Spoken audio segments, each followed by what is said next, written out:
The war in West Asia is triggering a much larger geopolitical debate, the credibility of American security guarantees. For decades, the United States positioned itself as the ultimate security umbrella for allies across the world, especially in the Gulf. But the recent escalation involving Iran, Israel, and US interests has raised uncomfortable questions about how reliable those guarantees actually are. Iran's ability to strike back despite the presence of US military bases and defense systems across the region has forced several countries to rethink their dependence on Washington for security. From Gulf monarchies to regional partners, there is growing concern about whether the traditional American security umbrella can still offer the protection it once promised. For decades, American military presence in West Asia formed the backbone of the region's security architecture.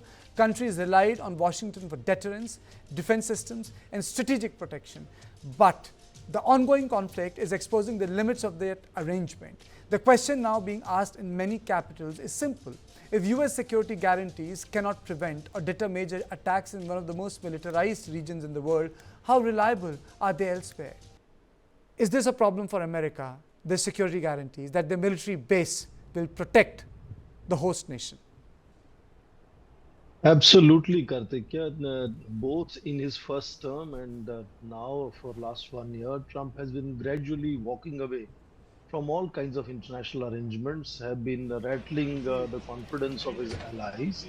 And when we talk about recent strikes on Iran, not only UK, Italy, Germany have shown that kind of reluctance of not joining his campaign directly.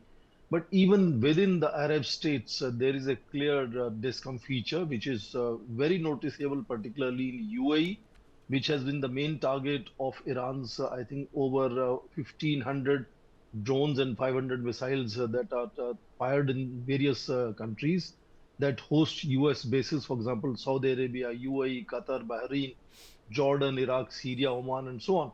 So fundamentally, we heard the UAE ambassador speaking in United Nations when the UN Security Council was meeting, saying nothing about alliance security and United States, but fundamentally calling for an immediate ceasefire, de-escalation, and return to dialogue and so on. And likewise, UAE president also, when he addressed his nation, Mohammed bin Zayed Al Nahyan, also simply focused on ensuring security of his people at home, saying nothing about his support or solidarity with the Americans. So fundamentally, what all of these states are clearly feeling is need for hedging